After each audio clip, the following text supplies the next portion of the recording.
सलमान तो बाबर की औलाद है और तुम गद्दार राणा सांगा की औलाद हो। ये हिंदुस्तान में तय हो जाना चाहिए। आस्तीन के सांप कहते हैं इन्हें।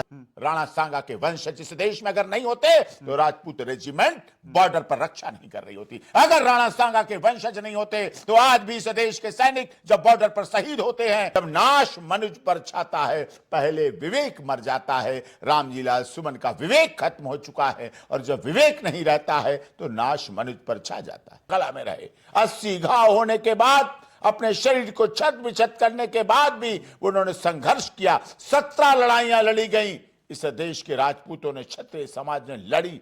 भारत माता की जय नहीं करते हैं, उन्हें जय करना आता है। भारत माता की जय नहीं करते, वो फिलिस्तीन की जय करते हैं। मन का पुतला दहन करने वालों में केवल क्षत्रिय राजपूत समाज नहीं है, ब्राह्मण समाज कह रहा है, पुतला जला रहा है, दलित समाज जला रहा है, वैश्य समाज जला रहा।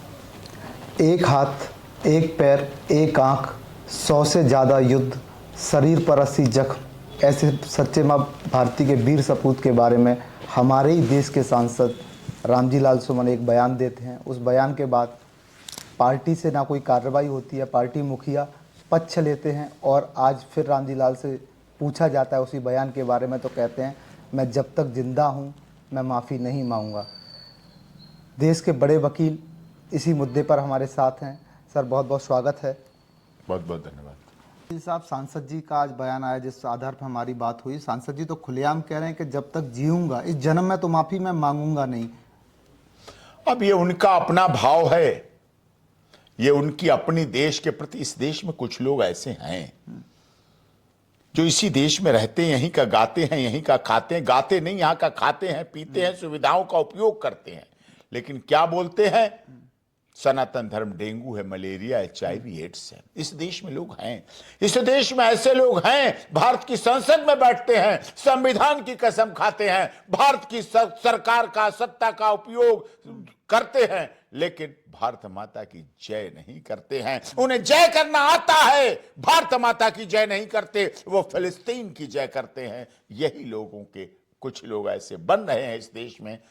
तो वंशज तो DNA तो रहते हैं, चाहे रावण के DNA भी है तो कंस के DNA भी है, कंस के DNA भी ऐसे लोग कर रहे हैं, रावण के DNA भी कर रहे हैं, लेकिन नाम कोई नहीं रखना चाहता, न रावण रखना चाहता है, न कंस रखना चाहता है। लेकिन इस देश में कुछ अपने कार्य कुकृत्य कर रहे हैं जिनकी वजह से इस देश में ऐसी हालात बन रहे हैं। आस्तीन के सांप कहते हैं इन्हें। आस्तीन के सांप से बचना चाहिए, अपने देश के युवाओं और भविष्य को भी बचाना चाहिए।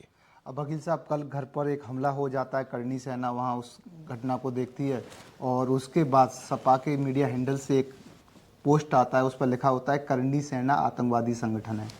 नहीं नहीं नहीं, ये तो गलत फहमी फैलाई जा रही। देखिए, क्रिया की तो प्रतिक्रिया हुई और प्रतिक्रिया क्या, ज्ञापन देने गए, उनसे ये कहने गए कि आप माफी मांगिए, इस बात का ज्ञापन देने गए और उल्टा उनके साथ वहां घर पे जाके कोई किसी के घर पे तोड़फोड़ करेगा क्या? उल्टा उन्होंने प्लान के तहत, साजिश के तहत जो शांतिपूर्वक ज्ञापन देने आए थे, जो पत्र देने आए थे, मेमोरेंडम देने आए थे, रिप्रेजेंटेशन देने आए थे, जो कि लोकतंत्र का हिस्सा है, मजबूत हिस्सा है, लेकिन उनके साथ लोगों ने मारपीट की और उल्टा उन्हीं के खिलाफ FIR कराई। ये उन्होंने अपने पद का दुरुपयोग किया है और अगले दिन अपनी सुरक्षा की मांग करने लगे। समझिए, आप ही गालियां दें, आप ही राणा सांगा के बारे में, उनके वंशज के बारे में कैसे सह लेंगे लोग? राणा सांगा के वंशज इस देश में अगर नहीं होते तो राजपूत रेजिमेंट बॉर्डर पर रक्षा नहीं कर रही होती। अगर राणा सांगा के वंशज नहीं होते तो आज भी इस देश के सैनिक जब बॉर्डर पर शहीद होते हैं तो, और शहीद होने के बाद जब तिरंगे में लिपट कर आते हैं और उनका पोस्टमार्टम किया जाता है तो सारी गोलियां सीने पर मिलती है, पीठ पीछे कभी कोई गोली किसी सैनिक के नहीं मिली। वो राणा सांगा के वंशज हैं, वो राणा सांगा के वंशज हैं जिनके त्याग, बलिदान और तपस्या से इस संसद, ये लोकसभा जहां वो बैठते हैं, वो राज्यसभा, वो राष्ट्रपति भवन, वो सुप्रीम कोर्ट, वो लखनऊ विधानसभा के ऊपर जो राष्ट्रीय ध्वज लहराता है, वो इन्हीं सबके त्याग, बलिदान, तपस्या की वजह से लहराता है। ये पूरी दुनिया देख रही है, लेकिन फिर भी हमारे देश के सैनिकों, जो कि राणा सांगा भी इस देश के सैनिकों की श्रृंखला में रहे, 80 घाव होने के बाद, अपने शरीर को छत बिछत करने के बाद भी उन्होंने संघर्ष किया। 17 लड़ाइयां लड़ी गई। इस देश के राजपूतों ने, क्षत्रिय समाज ने लड़ी और जीती। लेकिन फिर भी जब गौरी का अवसर आया तो पृथ्वीराज चौहान की आंखें निकाल ली गई। सोचिए आप, ये है गद्दारी। ऐसे ही लोग उस समय थे, ऐसे ही लोग अब समय है। लेकिन आज का युवा, आज का समाज इसको सहन नहीं करेगा। और यही बड़ी खुशी की बात है, आज रामजीलाल सुमन का पुतला दहन करने वालों में केवल क्षत्रिय राजपूत समाज नहीं है, ब्राह्मण समाज कह रहा है, पुतला जला रहा है, दलित समाज जला रहा है, वैश्य समाज जला रहा है, सिख समाज जला रहा है। क्योंकि महाराणा प्रताप हो चाहे राणा सांगा हो, इतिहास के लोग महान व्यक्ति रहे हैं। इनकी कोई धर्म, जाति, क्षेत्र, भाषा नहीं होती। ये देश के लिए होते हैं, देश की अस्मिता के लिए खड़े रहे, देश के मान सम्मान के लिए खड़े रहे। इसलिए इनका सम्मान और आदर होना चाहिए। और इतिहास की इस तरह से गलत बातें और संसद में कही जाए, कितना दुखद है, कितना दुखद है। संसद में बातें कही जाएं और उसी पर अड़ा रहा जाए। इससे पता चलता है जब नाश मनुज पर छाता है, पहले विवेक मर जाता है। रामजीलाल सुमन का विवेक खत्म हो चुका है और जब विवेक नहीं रहता है तो नाश मनुज पर छा जाता है। 2027 चुनाव अब आने वाला है। अखिलेश सोच रहे हैं कि बिना वोट बैंक के आगे बढ़ जाएंगे। एक तरफ बह जाना, दूसरी तरफ किनारा कर लेना, कहीं ना कहीं अखिलेश को नहीं दिख रहा है। नहीं, वो गांव वाले लोग थे, अब गौशाला में बदबू दिखती है उन्हें। समझो ना आप, कहाँ चले गए, कहाँ थे, कहाँ चले गए। इसी बयान पे आता हूँ। कल हाँ, जो बयान दिया कि बिल्कुल। कन्नौज गए थे अपने संसदीय क्षेत्र में, कह रहे हैं कि गौशाला योगी जी खोल रहे हैं, हम तो इत्र पार्क और इत्रशाला खोलते थे और दुर्गम बदबू यहाँ से आती अब उन्हें देखिए, उनके पिताजी ने हर समय और आज भी गाय उनके घर में है। मैं जाता हूँ, देखता हूँ, गाय उनके घर में है। और मुलायम सिंह नेताजी ने हर समय गाय रखी, गाय नहीं गायें रखी। तो गाय घर पे है तो बदबू तो आती होगी फिर। अरे कहने के लिए, गाय का दूध ही बच्चों को पिलाते हैं वो, कोई बाहर का दूध नहीं पिलाते अखिलेश जी। गाय के दूध, दो गाय रहती हैं और उनका गाय का दूध पिलाते हैं। नेताजी भी रखते थे गाय, वही रख रहे हैं। लेकिन उनके कहने में तुष्टीकरण के लिए कर रहे हैं। और उनके तो घर की क्या बात कहूं। सोचो ना आप, जब से ये रामजीलाल सुमन की बात पर उन्होंने, उनकी धर्मपत्नी ने खुद कहा कि रामजीलाल सुमन जी ने गलत कहा। क्यों कहा? क्योंकि उनकी धर्मपत्नी ने बेशक लव मैरिज की, वो भी उत्तराखंड से राजपूत समाज की है, उन्होंने भी राणा सांगा के इतिहास को देखा है, उनका भी डीएनए राणा सांगा का है। उसी दिन से नारगाजी चल रही है। उनके तो घर में लड़ाई पड़ी हुई राणा सांगा की वजह से, बिंदी नहीं लगा रही है। उनकी धर्मपत्नी जो डिंपल यादव बनी, डिंपल सिंह से बिंदी नहीं लगा रही, मांग में सिंदूर नहीं भर रही। इसीलिए इसी बात का विरोध है कि राणा सांगा के बारे में गलत कहा गया। राणा सांगा के बारे में माफी मांगो, राणा सांगा के बारे में अपने एमपी से बोलो और कहो। ये बात सच्चाई है, दिख रही है। और गाय उनके घर में रहती है और उन्हें गाय से बदबू आती। सोचो ना आप, किस तरह की भावना, किस तरह की बात। गाय जिसमें सभी देवताओं का वास है, गाय जिसका औषधीय दूध है, दूध भी उपयोगी है, कंडे भी उपयोगी हैं, मूत्र भी उपयोगी है। और अगर कोई ब्लड प्रेशर हाई वाला पेशेंट उसके ऊपर हाथ फिराता है गाय के, तो उसका ब्लड प्रेशर भी डाउन हो जाता है। ऐसी देव स्वरूप गौ माता में से बदबू आती है, तो जिसको अपनी माता के में से बदबू आने लगे, उसके क्या कहूं, क्या कहूं, उसके लिए क्या कह सकते हैं? कुछ नहीं कह सकते। वकील साहब, मैं जब से ये चीज़ें देख रहा हूँ, लोकसभा चुनाव में अखिलेश की बड़ी जीत हुई, उसके बाद आता है उपचुनाव। उपचुनाव में अखिलेश यादव कहीं ना कहीं चूक जाते हैं। और जब अखिलेश यादव चूक जाते हैं तो उस समय से आप याद करेंगे तो अखिलेश यादव कुछ सिस्टम बिगड़ गया है। अब वो दूसरे बौखला गए हैं। हाँ। वो बौखला गए हैं, दिग्भ्रमित हो गए हैं। लेकिन उन्हें जो जीत दी वो उन पे पच नहीं रही है। उनके क्षत्रिय समाज के भी बहुत पदाधिकारी कार्यकर्ता हैं, आज अपने को ठगा महसूस कर रहे हैं। उनकी धर्मपत्नी खुद, जिनकी लव मैरिज, हमारे बहुत पुराने रिश्तेदार, बहुत माननीय रिश्तेदार थे, ठाकुर अमर सिंह जी। आपके रिश्तेदार? हाँ, अमर सिंह ने शादी कराई थी। मुलायम सिंह नेताजी तो कर ही नहीं रहे थे शादी। अमर सिंह जी बिचौलिया बने और इनकी शादी कराई, क्योंकि अखिलेश और इनकी लव मैरिज है। उनकी डिंपल राजपूत परिवार से, उत्तराखंड के राजपूत परिवार से। वो उनका मायके वाले दुखी हैं, मायके वाले परेशान कि हमें क्या दामाद मिल गया, कैसा दामाद मिल गया, ये क्या हो गया हमारे साथ। अखिलेश जी के ससुराल वाले परेशान। अरे राजपूत समाज के, क्षत्रिय समाज के, कौन ऐसा व्यक्ति? हमारे देश में तो इस्लाम को मानने वाले कह रहे हैं कि राणा सांगा के साथ गलत किया, बोला जा रहा है। हम भारत के हैं तो हमारे भारत के लोग हैं। राणा सांगा का इतिहास भी हमारा है, महाराणा प्रताप का इतिहास भी हमारा, पृथ्वीराज चौहान का इतिहास भी हमारा है। तो गौरी तो नहीं हो सकते ना, अकबर और बाबर तो उनके महान नहीं हो सकते हैं। ये देखने की वाली बात है। लेकिन ये इस तरह से उनमें बौखलाहट हो रही है और बौखलाहट में कई चीजें गलत हो जाती हैं। अब कहने वाले लोगों ने कुंभ को भी मृत्यु कुंभ कह दिया। सोचिए ना आप, अरे जिनके बाप दादे नहाते रहे कुंभ में, आज कुंभ नहीं है कि योगी जी की बपौती नहीं है कुंभ, मोदी जी की बपौती नहीं है कुंभ। कुंभ तो आदि अनादिकाल से सनातन धर्म का चला रहा है। कभी उज्जैन में होता है, तो कभी हरिद्वार में होता है, तो कभी इलाहाबाद प्रयागराज में होता है। तो जगह बदलती रहती है, कुंभ तो सभी होता है सभी जगह। लेकिन उनको कुंभ में भी मृत्यु कुंभ दिखा, वो कुंभ नहीं गए, मंदिर नहीं जाएंगे। राम उनके अलग हो गए, राम जाए में मंदिर नहीं जाएंगे बनेगा। तो जब नाश मनुष्य पर छाता है, पहले विवेक मर जाता है। वकील साहब, अभी बात करें हम इन चीज़ों की, कुंभ पर सवाल उठाएंगे लोग, सनातन पर सवाल उठाएंगे। रमजान का पवित्र महीना चल रहा है, रोजाओं में जा रहे हैं, इफ्तारियां कर रहे हैं। हाँ, रोजा इफ्तार में जाएंगे। उन्हें लगता है वही हमारे वोट है, और उन्हें पता ही नहीं असली वोटर कहाँ है, कोर वोटर कहाँ है। इस्लाम मानने वाला समझता है, इस देश का मुसलमान समझता है, अरे जब ये अपने राणा सांगा का नहीं हुआ, जब ये अपनी गौ माता का नहीं हुआ, जब अपने दिव्य कुंभ महाकुंभ का नहीं हुआ, अपने प्रभु श्री राम का नहीं हुआ, तो ये हमारा क्या हो जाएगा, हमारा क्यों हो जाएगा? कोई नहीं हो सकता। मानते हैं इस बात को। तो सनातन पर सवाल उठाएंगे और इफ्तार में जाएंगे। सनातन पे सवाल उठाएंगे, इफ्तार में जाएंगे। सोचिए ना, वो भी नहीं मानते इनको। इसीलिए तो मुस्लिम बाहुल्य एरियो में मुस्तफाबाद में भारतीय जनता पार्टी क्यों जीती, किस लिए जीती? यही तो कारण है। वो भी विश्वास करना छोड़ दिया उन लोगों पे, ये नहीं हो सकते किसी के। अरे जब अपने बाप का नहीं हुआ, समझो ना, राणा सागा, इतिहास तो हमारा पिता तुल्य है ना, इतिहास तो महान है ना। जो अपने बाप का नहीं हुआ, वो किसी का क्या हो जाएगा? नेताजी मुलायम सिंह यादव जी क्या कह गए? कुंभ करवाते थे, कुंभ में जाते थे, खुद नहाते थे, लेकिन ऐसी भावना करके इन्होंने अपने पितरों को भी कष्ट पहुंचाया है। नेताजी इतिहास के बारे में कभी नहीं बोले गलत। मुलायम सिंह जी, आप देख लीजिए उनके भाषण, कभी नहीं उन्होंने इतिहास को दुत्कारने और गलत प्रताड़ित करने का प्रयास किया। शिक्षा से जुड़े हुए व्यक्ति थे, लेकिन उनके पुत्र ऐसे कार्य कर रहे हैं, उनके सांसद ऐसे कार्य कर रहे हैं। ये देश के लिए दुखद है, इतिहास के लिए दुखद है, और सर्व धर्म जो भाव है, सर्वधर्म संभाव, उसके लिए भी दुखी है। वकील साहब जी, एक बात बताइए हमें कि जैसे रामजीलाल सुमन ये बयान दे रहे हैं, रामजीलाल सुमन बयान दे रहे हैं, तो कहीं ना कहीं उसमें बाबर और औरंगजेब का भी जिक्र कर रहे हैं।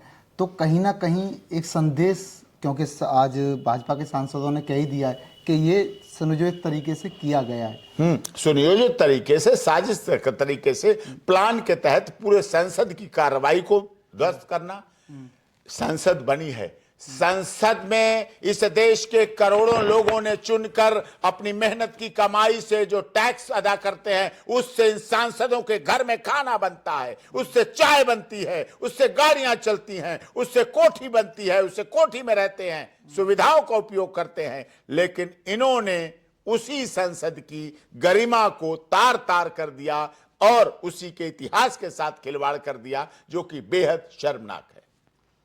भाजपा के कुछ बड़े नेता कहने लगे हैं कि अखिलेश जो हैं खुलकर मुस्लिम प्रेमी हो गए हैं और सनातन का जो विरोध कर रहे हैं वो अब 2027 के सपने को देखकर कर रहे हैं। हाँ, वो सनातन धर्म का विरोध एक लालच में कर रहे हैं, लेकिन उन्हें नहीं पता कि उनके खुद के कोर वोटर हिंदू है, सनातन धर्म को मानने वाले, और मुस्लिम उन्हें क्यों देगा जो जान गया है कि अरे मंदिर नहीं गया, ये दिव्य कुंभ महाकुंभ में नहीं गया, ये राणा सांगा के खिलाफ बोल रहा है। तो फिर बाबर के साथ तो नकली रूप से है, असली में कैसे हो सकता है? जो अपनी कौम का नहीं हुआ, अपनी जाति का नहीं हुआ, अपने क्षेत्र का नहीं हुआ, अपनी भाषा का नहीं हुआ, अपने धर्म का नहीं हुआ, अपने संप्रदाय का नहीं हुआ, अपने संसदीय क्षेत्र की जनता का नहीं हुआ, अपनी संसद का नहीं हुआ, अपने संविधान का नहीं हुआ, अपने इतिहास का नहीं हुआ, तो वो किसका हो जाएगा? नहीं हो पाएगा। ये जो इंडी गठबंधन वाले लोग हैं, अगर चुनाव की बात आती है तो आमने सामने चुनाव लड़ते हैं। कांग्रेस भी चुनाव लड़ेगी, सपा भी चुनाव लड़ेगी, दोनों आमने सामने लड़ेंगे। जब कोई मुद्दा फंसता है या फिर ये इनका कोई मामला सेट होता है तो कैसे दलित का नाम ये आगे ले आते हैं। जैसे कि आज मल्लिकार्जुन खड़गे ने संसद में कहा है कि दलित सांसद के घर पर हमला किया गया। मान लीजिए अगर मैं आपसे बात कर रहा हूँ, कोई सवाल गलत पूछ रहा हूँ, तो इसमें मेरी जाति का क्या मतलब, महत्व कहाँ से आ गया? वो जाति पे ही राजनीति करते हैं। ये जाति के नाम पर, धर्म के नाम पर, क्षेत्र के नाम पर, भाषा के नाम पर, संप्रदाय के नाम पर राजनीति करते हैं। और संसद बनी किस लिए है? संसद बनी थी रोजगार से लड़ने के लिए। आप क्या कर रहे हैं? शिक्षा के लिए क्या कर रहे हैं? स्वास्थ्य के लिए क्या काम कर रहे हैं? हमारे बॉर्डर्स कैसे सुरक्षित रहें? हमारे रोहिंग्या कैसे आना रुकें? इसके लिए काम करना चाहिए। हमारे यहाँ विकास की हमारी जो मुद्रा है कैसे पहुंचे, कैसे मजबूत हो हमारे देश की। हमारे देश में भविष्य के लिए आगे युवाओं के पास क्या हाथ काम होना चाहिए। हम दुनिया में सोने की चिड़िया, जगत गुरु कैसे बन सकते हैं? महंगाई कैसे कम हो सकती है? लोगों को रोजगार कैसे मिले? इसके लिए आईआईटी कॉलेज खुलें, एम्स खुलें, इंजीनियरिंग कॉलेज खुलें, विश्वविद्यालय खुलें, हॉस्पिटल खुलें, अच्छे अच्छे सौंदर्यीकरण। इसकी बात नहीं कोई करता है। इतिहास का इनसे क्या लेना देना? क्या जनता ने चुन के इन्हें इतिहास बताने के लिए भेजा था? क्या इतिहास की कथा पढ़ने के लिए बोला था? इनको इतिहास की बात जानबूझ के की गई और मुद्दे से भटकाने के लिए की गई, और उसमें खुद भटक गए और खुद इनका नुकसान हो रहा है। ये मल्लिकार्जुन खड़गे हर बात को दलित से क्यों जोड़ने लगे? देखिए, उन्होंने सदैव यही राजनीति की है, दलित, अगड़ा, पिछड़ा, ये सब चीजें। और मोदी जी ने गरीबी के खिलाफ लड़े। मोदी जी विकास को लाने के लिए काम किए। भारत सरकार ने स्वास्थ्य के लिए अस्पताल खोले, भारत सरकार ने इंजीनियरिंग कॉलेज खोले, जल कल योजना लाए, हर घर जल कल पहुंचे, शौचालय बनाने का काम भारत सरकार ने किया, हर घर में शौचालय बने, स्वास्थ्य रहे, अस्पताल बने, कोविड-19 कोरोना वैक्सीन अपने यहां बनाई, 3-3 डोज अपने यहां लगाई, और पाकिस्तान और बांग्लादेश जैसे, पाकिस्तान जैसे दुश्मन देश में भी दी कि तुम भी अपनी जान बचाओ, तुम मत मरो, भारत तुम्हारा बड़ा भाई खड़ा है पास में। तो भारत की तो ऐसी सभ्यता संस्कृति रही है। सनातन धर्म की तुलना किसी दूसरे से नहीं हो सकती। सनातन धर्म दुनिया का इकलौता ऐसा धर्म है जो अपनी पूजा के बाद, हवन के बाद क्या कहता है? विश्व का कल्याण हो, प्राणियों में सद्भावना हो। ये भावना हमारी है। सर्वधर्म संभाव, सर्वजन हिताय, सर्वजन सुखाय, सर्वे भवन्तु सुखिना, सर्वे सन्तु निरामया। ये हमारी सोच है, उनकी सोच नहीं है। हमारी सोच में सबका साथ, सबका विकास, सबका विश्वास, सबके साथ न्याय और वसुधैव कुटुंबकम की भावना रहती है। तब हमारे देश के प्रधानमंत्री दुनिया में जाते हैं और बोलते हैं one earth, one family, one future, one health के आधार पर G20 का सम्मेलन होता है और पूरी दुनिया के लोग भारत में आते हैं, सम्मान की नजर से देखते हैं। तब हमारे गौतम बुद्ध की शांति, युद्ध से बुद्ध की ओर चलने की शांति यूक्रेन और रूस में पढ़ी जाती है, उस पर रिसर्च किया जाता है। तब भारत महान बनता है, तब भारत विशाल बनता है, तब भारत का हृदय विशाल बनता है, क्योंकि हम सबके साथ के लिए चलते हैं। हमारे यहां जब पूजा कराई जाती है, पंडित जी पूजा कराते हैं, तो ये नहीं कहते हमारे यजमान का कल्याण हो, हमारे कहते हैं विश्व का कल्याण हो, प्राणियों में सद्भावना हो। हमारी सर्वोच्च न्यायालय पर किसी धर्म की मोहर नहीं लगी। वहां लिखा यथा धर्मस्ततो जय, यथा धर्मस्ततो जय। जहां धर्म है वहां जीत है। यही हमारी जीत की मिसाल है, यही हमारी जीत की परंपरा है, यही हमारे रीति है, रिवाज है। यही हमारी सीता, सावित्री, गार्गी, अपाला, अनुसुईया, रजिया, सुल्ताना, पद्मावत, हाड़ा रानी और झांसी की रानी लक्ष्मीबाई थाती। यही हमारा विश्वास है, यही हमारी धारणा है, यही हमारी रीति रिवाज और परंपरा है जिस पर हम चल रहे हैं। अगर आपसे व्यक्तिगत पूछा जाए, योगी जी में और अखिलेश यादव जी में कितना फर्क है? नहीं, उनकी तुलना नहीं की जा सकती। उनकी कैसे तुलना की जाएगी? उन्होंने लव मैरिज की, योगी जी अनमैरिड हैं। ठीक है, योगी जी मठ में रहते हैं, उनका कुछ नहीं है, उनका थैला और अंग वस्त्र बस इतना ही है। उन पर तो टोंटी चोरी का भी आरोप लग गया था। क्या करें? आपने सुना, देखा, मैं तो नहीं कह रहा, लेकिन पीडब्ल्यू डिपार्टमेंट ने कहा ना टोंटी चोरी हो गई। उन पर भ्रष्टाचार के आरोप लगते हैं। योगी जी तो ऐसा नहीं करते। उन्हें गाय में बदबू आती है, योगी जी को गाय में खुशबू आती है। उन्हें इतना पसंद लगता है। योगी जी को गाय का गोबर अच्छा लगता है, गौमूत्र अच्छा लगता है, गाय को चारा खिलाना अच्छा लगता है, गौशाला में रखना अच्छा लगता है। योगी जी ने गायों के लिए काम किया, उन्होंने इत्र के लिए काम किया। तो आप समझ सकते हैं। तो यह ऐसा भाव उनमें तो जमीन है। उन्होंने आतंकवादियों को छोड़ने का काम किया था। याद है ना, आतंकवादियों की रिहाई के लिए उत्तर प्रदेश की तत्कालीन समाजवादी सरकार ने ऐसा बोला था, कहा था। लेकिन योगी जी ने कैसे कैसे क्रिमिनल, कैसे कैसे बाहुबली को समाप्त करने का काम किया, भय भूख भ्रष्टाचार मिटाने का काम किया योगी जी ने, और उन्होंने भय भूख भ्रष्टाचार को बढ़ाने का काम किया। उस समय क्या हाल था उत्तर प्रदेश की कानून व्यवस्था का। आज दोषी देखिए ना, 11 बजे भी रात में महिलाएं बहनें बेटियां खुलेआम निकलने की हिम्मत रख सकती हैं। पहले हर हफ्ते और हर महीने दंगे होते थे किसी न किसी जगह पर उत्तर प्रदेश में। आज दंगाई या तो उत्तर प्रदेश छोड़ चुके हैं या अपने दिल्ली से अपने उत्तर प्रदेश को छोड़ चुके हैं, या जेल में हैं, या दंगाई दफन हो चुके हैं, नीचे कब्र में बैठे हैं। आज दंगाइयों के लिए प्रदेश नहीं है, दंगाई खत्म हुए। और जब दंगा होता है तो कोई कहे कि दंगा होता है केवल हिंदू मरता है, ऐसा नहीं है। दंगा होता है तो हिंदू भी मरता है, मुसलमान भी मरता है, शांति मरती है, अहिंसा मरता है और हिंसा जीतती है। इसको खत्म करने का काम योगी आदित्यनाथ जी ने अपने शासनकाल में बखूबी किया है। और इसीलिए आपने देखा जब हरियाणा मेवात में महाशिवरात्रि के दिन जब लोग दूध, कच्चा दूध, नारियल, फूल, धतूरा, बेलपत्री ये चढ़ाने जा रहे थे, ओम नमः शिवाय का जाप करते हुए जा रहे थे, उस समय वहां उन बेटियों पर, महिलाओं पर, बच्चों पर, गर्भवती महिलाओं पर हमले हुए, लाठियां चलाई गई, गोलियां चलाई गई, पथराव किया गया। तब हरियाणा मेवात के लोगों ने भी याद किया और कहा हमें योगी चाहिए। जब राजस्थान के उदयपुर में सर तन से जुदा कर दिया गया उस टेलर का, क्या रोल था टेलर का, क्या गलती थी उस टेलर की, क्या कमी रह गई थी। उसने तो सलमान खान और शाहरुख खान के भी पोस्टर लगा रखे थे अपनी दर्जी की दुकान पर, लेकिन फिर भी उसका सर तन से जुदा कर दिया गया। बदायूं में बच्चों की हत्या कर दी गई। धर्म देखकर हमले किए जाते हैं, हमारे सनातन धर्म को मानने वाले लोगों को अपमानित किया जाता है, अनादरित किया जाता है, चोट पहुंचाई जाती है, हिंसा का सहारा लिया जाता है। हम अहिंसा परमो धर्म का नारा बोलते रहे, वो नारा अधूरा था जब तक आप अपनी रक्षा करना नहीं जानते। क्षमा दया को तभी पूछता जग है, बल का दीप चमकता जब आगे पीछे जगमग है। क्षमा दया को तभी पूछता जग है, बल का दीप चमकता जब आगे पीछे जगमग है।